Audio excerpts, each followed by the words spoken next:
On behalf of the Texas Lottery Commission, Charitable Bingo Operations Division, welcome to the Bingo Training. This training consists of 6 modules. These modules are directed to the Bingo Chairperson and the unit designated agent. Everyone involved in bingo operations is encouraged to take this training. Throughout the training, we will be using abbreviations like BEA for Bingo Enabling Act, RULE for Charitable Bingo Administrative Rule, BSP for Bingo Services Portal, and Commission for Texas Lottery Commission, Charitable Bingo Operations Division. Now let's take a look at the 3rd module, Conducting a Bingo Occasion. In this section, we will cover the general rules and requirements of conducting a bingo occasion.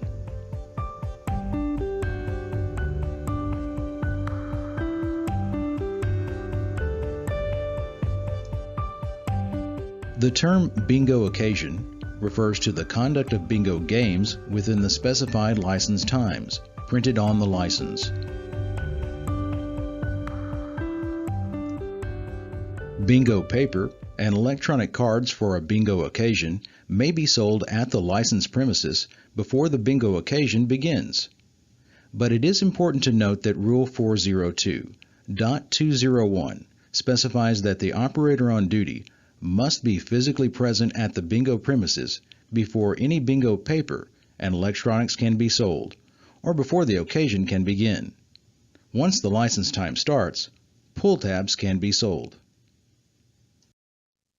BEA, Section 2001.419, Sections D and E provide specific instructions for conducting more than one bingo occasion at the same premises and on the same day. The bingo occasions must be announced separately. The license times may not overlap. If playing twice in one day, paper and electronics may be sold during the first occasion, as long as the operator on duty for that occasion is also present at the time of sale. An organization may not conduct more than 3 bingo occasions during a calendar week under an annual license. The bingo occasion may not exceed 4 hours. No more than 2 bingo occasions may be conducted at the same premises during one day, except that a 3rd bingo occasion may be conducted under a temporary license held by an organization at that premises. Each licensed organization must display a sign indicating the name or names of the operators authorized by the organization to be in charge of the conduct of bingo for each occasion. The letters on the sign should not be less than 1 inch tall. The sign should inform players that they should direct any questions or complaints regarding the conduct of the bingo occasion to an operator listed on the sign.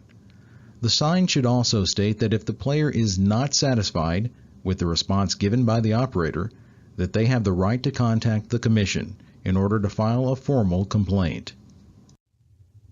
House rules are rules that are developed and adopted by the organization to inform players how the organization will conduct its bingo games. The organization shall adhere to its house rules. The operator on duty is responsible for ensuring house rules are consistently applied. The house rules must be posted at a location within the bingo premises that is easily accessible to all patrons and made available to anyone upon request. The house rules shall not conflict with the BEA or the rules.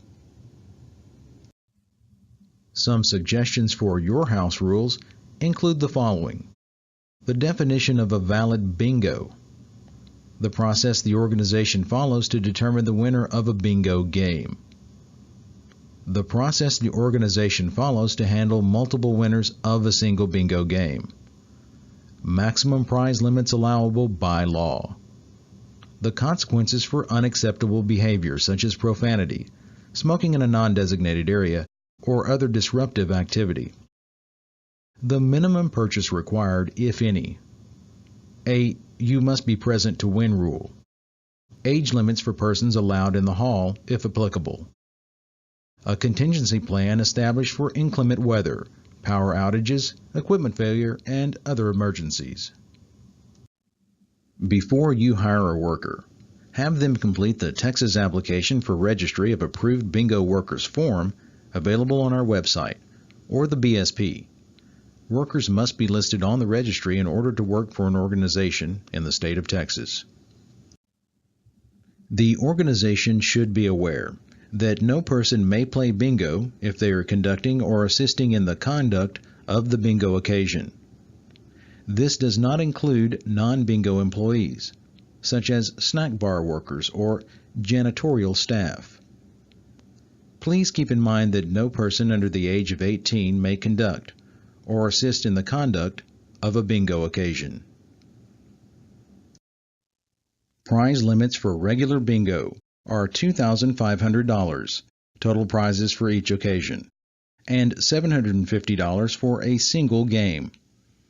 Pull tabs and other games that award a prize of $50 or less are excluded from the $2,500 limit. Merchandise prizes must be valued at the current retail price. These prizes, if valued at more than $50, are included in the $2,500 prize limit. Rule 402.200 states that donated prizes are not allowed to be accepted or awarded by a regular conductor. Only non-regular temporary conductors may accept and award donated prizes. Organizations are required to maintain perpetual inventory records for pull-tab and disposable bingo cards. Inventory purchase logs and perpetual inventory records are key to documenting the acquisition and use of inventory. Inventory forms allow the organization to accurately account for the use of bingo products. It is essential that bingo products be managed. The inventory of bingo products represents cash. Unaccounted for inventory represents cash that is not available to the organization to pay prizes, pay expenses, or provide for charitable activities. The organization will be held responsible for the gross receipts, prize and prize fee associated with the unaccounted for disposable bingo cards or pull-tab bingo tickets. Just as important as the inventory, beginning petty cash amounts should be counted and recorded. A suggested internal control would be having two individuals count the petty cash and initial the daily cash report where the amount is recorded. The organization is responsible for conducting a fair bingo occasion. Keep the players informed about the conduct of bingo in the hall. Provide a game schedule to all patrons.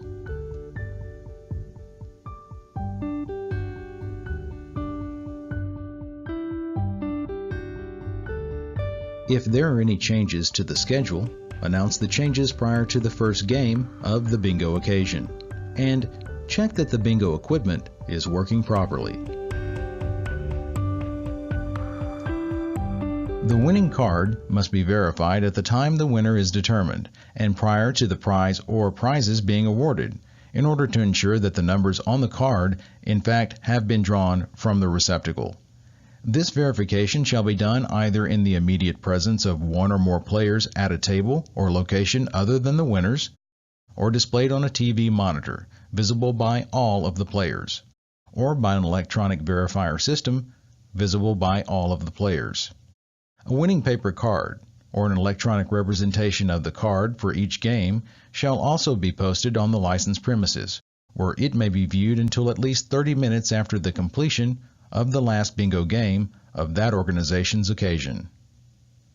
Any player may request a verification of the numbers drawn at the time the winner is determined, and a verification of the balls remaining in the receptacle and not drawn. Verification shall take place in the immediate presence of the operator, one or more players other than the winner, and the player requesting the verification. This additional verification shall be made known prior to the bingo occasion.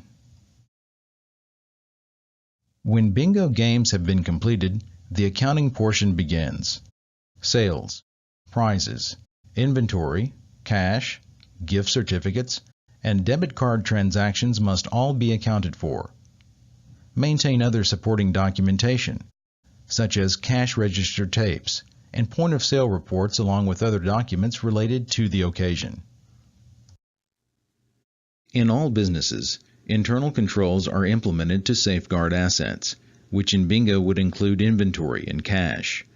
Because bingo is mainly a cash business, these practices or controls are essential. There are controls you can implement to minimize external as well as internal theft. These practices include cash reconciliations after each occasion. The organization should make certain that the amount of cash on hand after the occasion is the amount they should have, or there is a reasonable explanation for the differences. Provide cash register receipts to individual players. That way all sales are properly accounted for, and that paper is not being brought in from other locations. Winners may be required to produce a receipt as proof of purchase to collect prizes. We recommend that 2 operators or 2 workers count the beginning and ending cash amounts. Have an officer verify invoices or receipts for every check written. Have a written contract for goods and services. Have workers sign in each night, indicating the position worked. This also ensures that only those people working the occasion are paid. Have written procedures for each position worked during a bingo occasion. This eliminates misunderstandings and makes everyone aware of their responsibilities. Have different people preparing the occasion record and the deposit. Remember, in bingo, inventory is cash. To safeguard inventory, these are some controls you can implement. Verify merchandise invoiced was received. Maintain inventory records by recording all of the inventory as it is received and sold.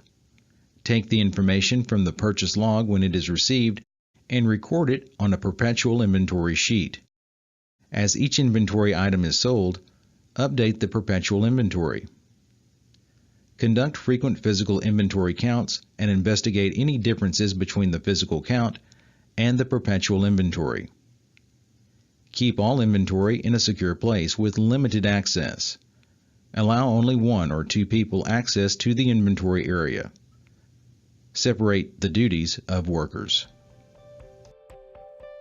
Probably the most effective control is member involvement. Know what is happening within your bingo operation. Be informed. This includes holding regular meetings and maintaining signed and dated minutes of these meetings, and providing board members with a detailed report of bingo operations, at least quarterly. Also, some organizations include routine internal and external audits of their bingo records. This helps give assurance that the bingo information provided is accurate, complete, reliable, and in compliance with the statutes. This concludes Module 3, Conducting a Bingo Occasion.